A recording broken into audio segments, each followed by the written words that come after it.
Picard's method up to 4 iteration. आपको पता है जब इसमें 2 इटरेशन लिखा होता है तो 2 या 3 होता है, 3 4 to 4 इटरेशन हमें करना है।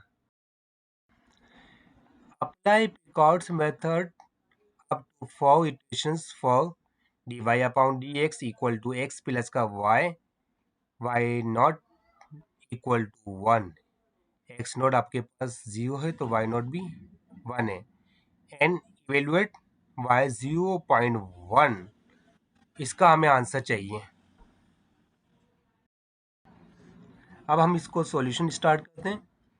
Let's apply Picard's iteration method to solve the initial value problem. जो इनिशियल वैल्यू आपके पास गिवन है वहां से हम स्टार्ट करेंगे।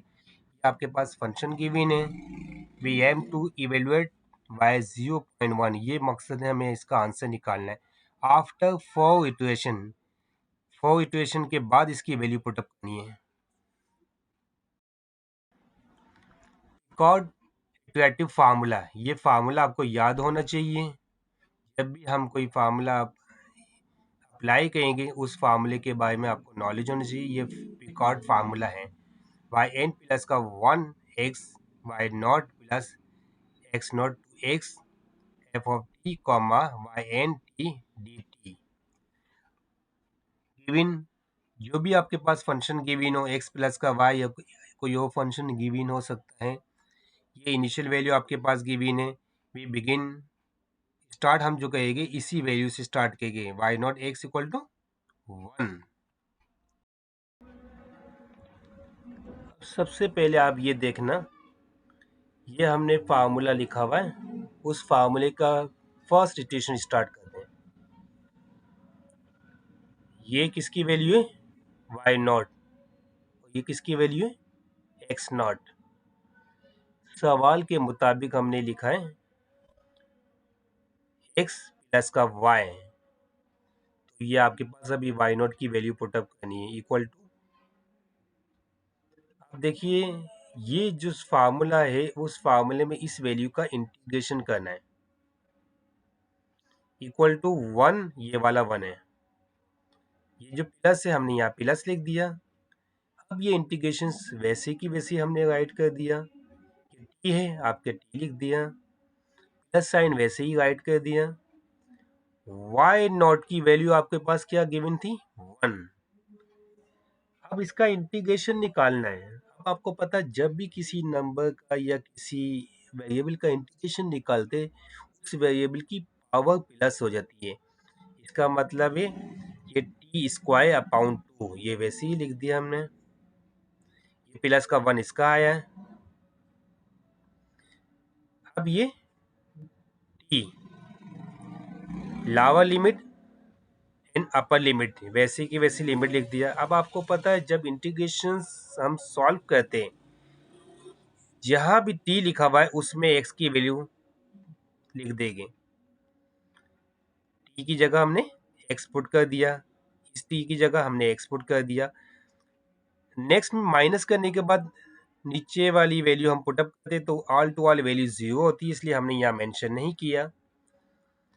आप देख सकते हो एक्स स्क्वायर अपॉन 2 प्लस का एक्स, क्योंकि आपके पास यहाँ एक्स गिवन था। इंटीग्रेशन के बाद हमने इसको अरेंज करके लिखा, नीचे वैल्यू पहले 1 लिख दिया, ब्रैकेट को खोल के फिर एक्स लिख दिया, एक्स स्क्वायर अपॉन 2 वैल्यू को हम अरेंज करके हमने लिख दिया। ये हमें पहली वैल्यू y1 है। Equation 2, use y1t plus 1 plus का t plus T square upon 2। जैसे हमने पिछला आंसर जो निकाला था वो x था, अब उसको t में कन्वर्ट कर दिया। अब अगेन वही की वही सेम फार्मूला अप्लाई किया हमने। ये आपके पास क्या है? y not. इनिशियल वैल्यू क्या है आपके पास? x not. जो आपके पास ये आंसर मिला था वो हमने यहां लिख दिया।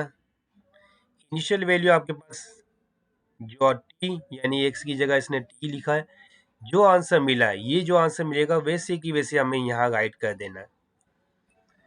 अब इसको सिंप्लीफाई करना है, इसके बाद इसका इंटीग्रेशन निकालना है। आपको पता है एक टी और एक टी, ये 2t हो गया, प्लस का 1 प्लस का टी स्क्वायर अपॉन 2। अगेन इसका इंटीग्रेशन करना है। जब किसी वेरिएबल का इंटीग्रेशन करते हैं, आपको पता है इसको इसके साथ मल्टीप्लाई करेंगे तो टी स्क्वायर अपॉन 2। अब जो नीचे 2 आया था वो इस 2 के साथ कैंसिल हो गया। जब इसके साथ मल्टीप्लाई किया तो ये टी बन गया। अब इसके पावर 2 है तो टी इसके साथ मल्टीप्लाई हो गया तो टी पावर 3 अपॉन 3। अब ये 2 और 3 के साथ मल्टीप्लाई हुआ तो ये 6 बन गया। नाउ जिस जगह भी आपके पास एक्स टी गिवन है उस जगह हमें एक्स पुट करना है। टी स्क्वायर गिवन था तो हमने एक्स स्क्वायर पुट कर दिया। यहाँ टी गिवन था तो उसमें हमने एक्स लगा दिया।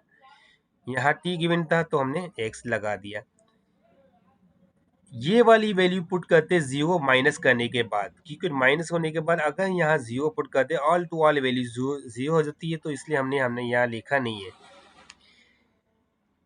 अब क्या करना है, इसको ब्रैकेट को ओपन करना और दोबारा हमें राइट करना है इधर।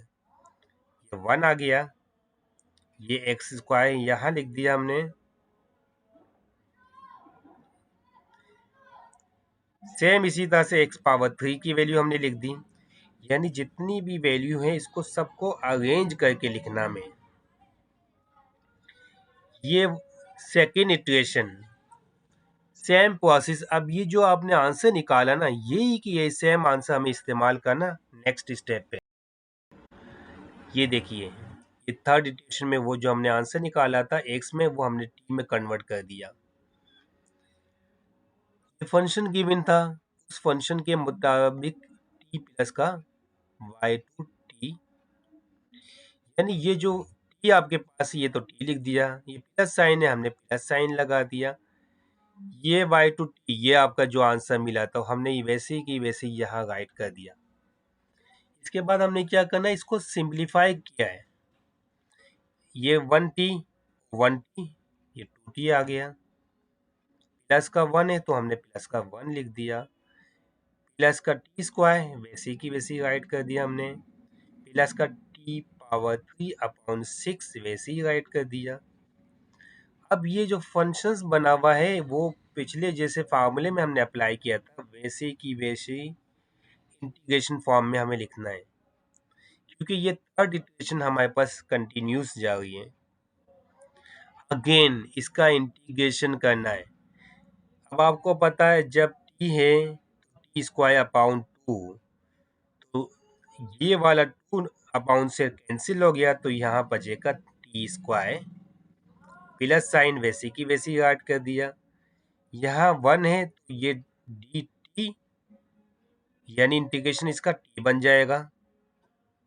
प्लस साइन वैसे की वैसे ही ऐड कर दिया। अब टी पे स्क्वायर है तो ये पावर 3 अपॉन 3 आ जाएगा। प्लस साइन वैसे की वैसे ही ऐड कर दिया। अब ये टी पावर 3 है तो जब इसका इंटीग्रेशन किया जाता है तो 1 पावर प्लस हो जाती है, यानी टी पावर 4 अपॉन 4। 4 को 6 के साथ मल्टीप्लाई कर दिया तो 24 बन गया। अब ये लोअर लिमिट अपर लिमिट वैसे की वैसे हमने लिख दिया। जिस जगह भी आपके पास टी गिवन है उस जगह हमने एक्स पुट करना है।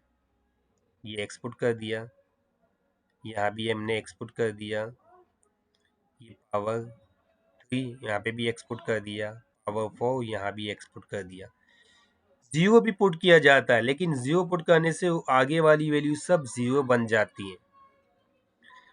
अब आपको पता है ये जो आंसर मिला है हमें इसको अरेंज करके लिख दिया। पहले 1 लिखा है, इसके बाद हमने x की वैल्यू लिखी है, स्क्वायर की वैल्यू लिखी है, देन पावर 3 वाली वैल्यू हमने राइट कर दी। इसके बाद पावर 4, जो डिनोमिनेटर में वैल्यूज होगी वो वैसी की वैसी राइट कर देना है। अब ये जो पूरा आपके पास वैल्यू है आंसर, यही की यही आपने नेक्स्ट स्टेप फॉलो करना है। ये देखिए इक्वेशन 4 के अंदर जो हमने आंसर निकाला था वैसी की वैसी ही लिख दिया।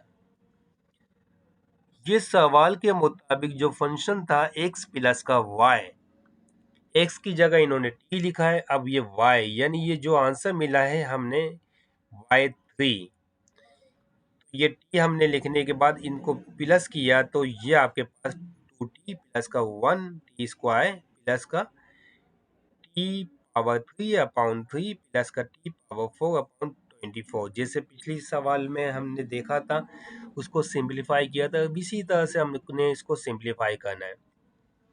अब ये सारी की सारी वैल्यू अगेन इंटीग्रेशन फॉर्म में लिखना है। अब आपको पता है यहाँ 2t है, अगर इसका इंटीग्रेशन निकालेंगे अगेन t स्क्वायर अपॉन 2, ये 2 कैंसिल हो गया, ये 1 है तो इसका इंटीग्रेशन t बनेगा, ये टी स्क्वायर है इसका इंटीग्रेशन t पावर 3 अपॉन 3, ये प्लस साइन आ गई। अब ये t पावर 3 है तो ये क्या बन गया 4, 4 upon 4, 4 3 is 12, plus sign you right same. अब t पावर 5, क्योंकि ये पावर 4 है तो ये एक पावर प्लस होगी तो t पावर 5 अपॉन 5, 24 को 5 के साथ मल्टीप्लाई किया तो 120 आ गया।